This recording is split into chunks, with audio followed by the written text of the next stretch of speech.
Assalamualaikum warahmatullahi wabarakatuh. Kami dari kelompok 3 akan mempresentasikan materi mengenai unsur serapan dan tanda baca. Sebelum memulai presentasi, alangkah baiknya kami memperkenalkan diri kami terlebih dahulu. Yang pertama ada saya sendiri Muhammad Tatala Syaukani, kemudian teman-teman saya yang bernama Naura Cindy dan Friska Siva Maulida. Baik, kita langsung masuk ke materi presentasi. Yang pertama, unsur serapan. Unsur serapan atau kata serapan adalah kata yang berasal dari bahasa selain bahasa Indonesia, baik itu bahasa daerah maupun bahasa dari luar negeri, yang kemudian ejaan, ucapan, dan penulisannya disesuaikan dengan penuturan masyarakat Indonesia untuk menambah kosakata. Tata cara penulisan kata serapan telah ada panduannya tersendiri yang diatur oleh Badan Bahasa. Selanjutnya akan dijelaskan oleh teman saya Friska. Beberapa cara masuknya bahasa asing ke dalam bahasa Indonesia. 1.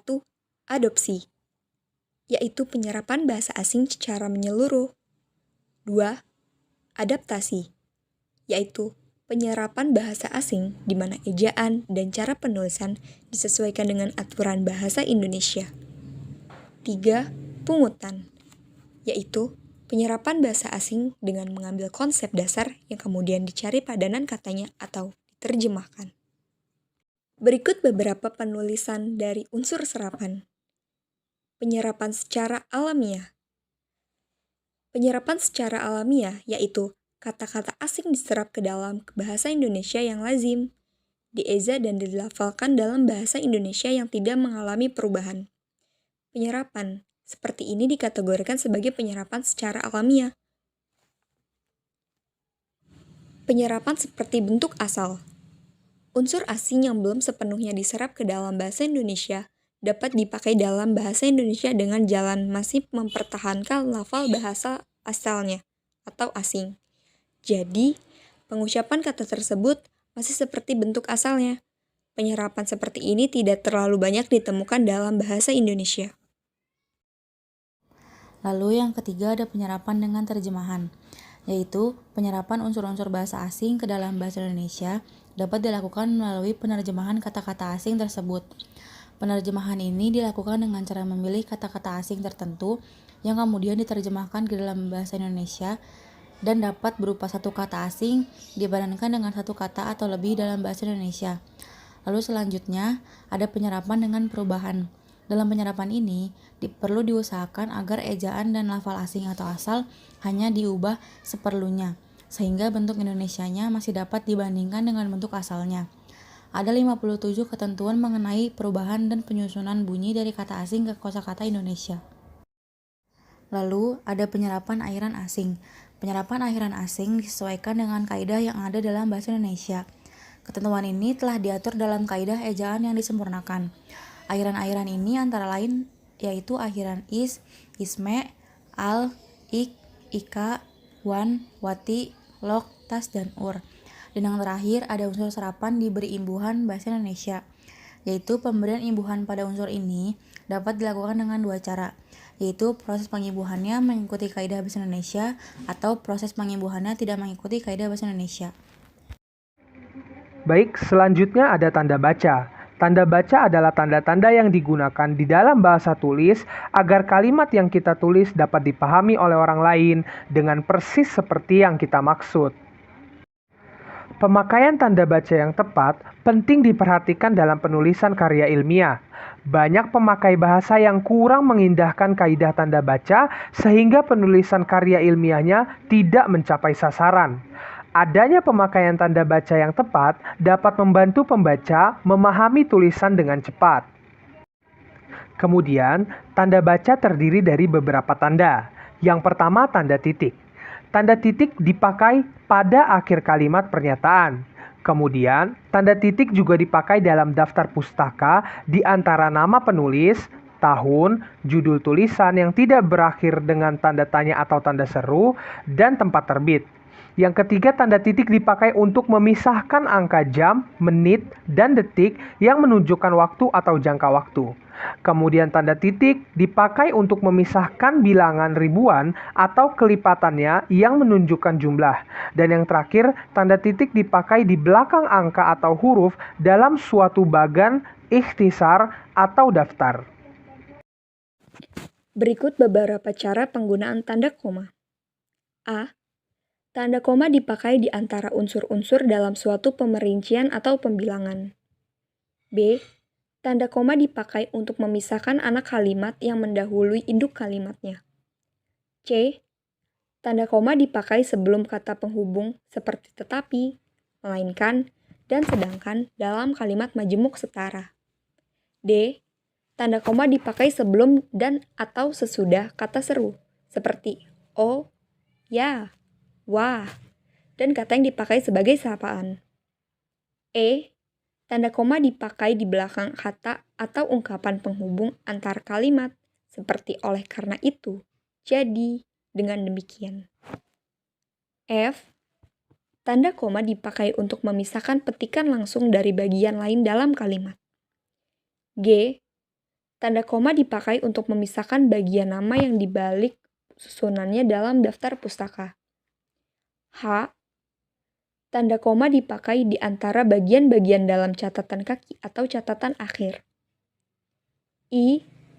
Tanda koma dipakai di belakang keterangan yang terdapat pada awal kalimat untuk menghindari salah baca atau salah pengertian. J. Tanda koma dipakai sebelum angka desimal atau di antara rupiah dan sen yang dinyatakan dengan angka. K. Tanda koma dipakai di antara nama orang yang singkatan gelar akademis yang mengikutinya untuk membedakannya dari singkatan nama diri, keluarga, atau marga. Selanjutnya ada tanda titik dua. Yang pertama, tanda titik dua dipakai pada akhir suatu pernyataan lengkap yang diikuti pemerincian atau penjelasan. Yang kedua, tanda titik dua tidak dipakai jika perincian atau penjelasan itu merupakan pelengkap yang mengakhiri pernyataan. Yang ketiga, tanda titik dua dipakai sesudah kata atau ungkapan yang memerlukan pemerian. Yang keempat, tanda titik dua dipakai dalam naskah drama sesudah kata yang menunjukkan pelaku dalam percakapan. Dan yang terakhir, tanda titik dua dipakai di antara jilid atau nomor dan halaman, surah dan ayat dalam kitab suci, judul dan anak judul suatu karangan, serta nama kota dan penerbit dalam daftar pustaka. Selanjutnya ada tanda titik koma.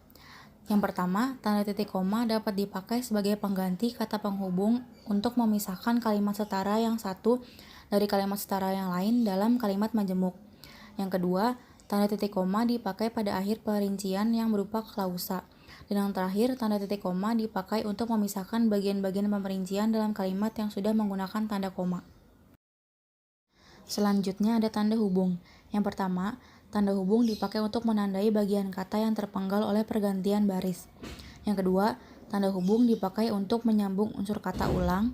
Yang ketiga, tanda hubung dipakai untuk menyambung tanggal, bulan, dan tahun yang dinyatakan dengan angka atau menyambung huruf dalam kata yang dieja satu persatu. Dan yang terakhir, tanda hubung dipakai untuk merangkai bahasa Indonesia. Lalu selanjutnya ada tanda pisah. Yang pertama, tanda pisah dapat dipakai untuk membatasi penyisipan kata atau kalimat yang memberi penjelasan di luar bangun kalimat. Yang kedua, tanda pisah dipakai di antara dua bilangan, tanggal atau tempat yang berarti sampai dengan atau sampai ke. Berikut penggunaan tanda tanya. Pertama, tanda tanya dipakai pada akhir kalimat tanya. Kedua, tanda tanya dipakai di dalam tanda kurung untuk menyatakan bagian kalimat yang disangsikan atau yang kurang dapat dibuktikan kebenarannya. Penggunaan tanda seru. Tanda seru dipakai untuk mengakhiri ungkapan atau pernyataan yang berupa seruan atau perintah yang menggambarkan kesungguhan, ketidakpercayaan, atau emosi yang kuat. Penggunaan tanda petik. Yang pertama, tanda petik dipakai untuk mengapit petikan langsung yang berasal dari pembicaraan, naskah, atau bahan tertulis lain. Kedua, tanda petik dipakai untuk mengapit judul sajak, lagu, film, sinetron, artikel, naskah, atau bab buku yang dipakai dalam kalimat. Ketiga, tanda petik dipakai untuk mengapit istilah ilmiah yang kurang dikenal atau kata yang mempunyai arti khusus. Penggunaan tanda petik tunggal. Yang pertama, tanda petik tunggal dipakai untuk mengapit petikan yang terdapat dalam petikan lain. Yang kedua, tanda petik tunggal dipakai untuk mengapit makna, terjemahan, atau penjelasan kata atau ungkapan. Selanjutnya ada tanda kurung. Yang pertama, tanda kurung dipakai untuk mengapit tambahan keterangan atau penjelasan. Yang kedua, tanda kurung dipakai untuk mengapit keterangan atau penjelasan yang bukan bagian utama kalimat. Yang ketiga, tanda kurung dipakai untuk mengapit huruf atau kata yang keberadaannya dalam teks dapat dimunculkan atau dihilangkan.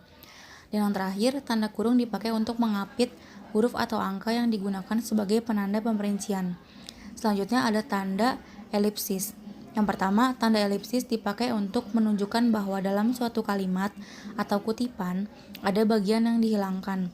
Yang kedua, tanda elipsis digunakan untuk menulis ujaran yang tidak selesai dalam dialog. Selanjutnya ada tanda garis miring. Yang pertama, tanda garis miring dipakai dalam nomor surat, nomor pada alamat, dan penandaan masa 1 tahun yang terbagi dalam 2 tahun takwim atau tahun ajaran. Yang kedua, tanda garis miring dipakai sebagai pengganti kata tiap atau dan setiap. Yang ketiga, tanda garis miring dipakai untuk mengapit huruf, kata atau kelompok kata sebagai koreksi atau pengurangan atas kesalahan atau kelebihan dalam naskah asli yang ditulis oleh orang lain. Selanjutnya ada tanda penyingkat atau apostrof. Tanda penyingkat dipakai untuk menunjukkan penghilangan bagian kata atau bagian angka tahun dalam konteks tertentu. Baik, kemudian tanda baca yang terakhir yaitu tanda kurung siku. Tanda kurung siku dipakai untuk mengapit huruf, kata, atau kelompok kata sebagai koreksi atau tambahan pada kalimat atas kesalahan atau kekurangan di dalam naskah asli yang ditulis oleh orang lain. Tanda kurung siku juga dipakai untuk mengapit keterangan dalam kalimat penjelas yang terdapat dalam tanda kurung. Demikian presentasi yang dapat disampaikan oleh kelompok kami. Kurang lebihnya kami mohon maaf. Terima kasih atas perhatiannya. Wassalamualaikum warahmatullahi wabarakatuh.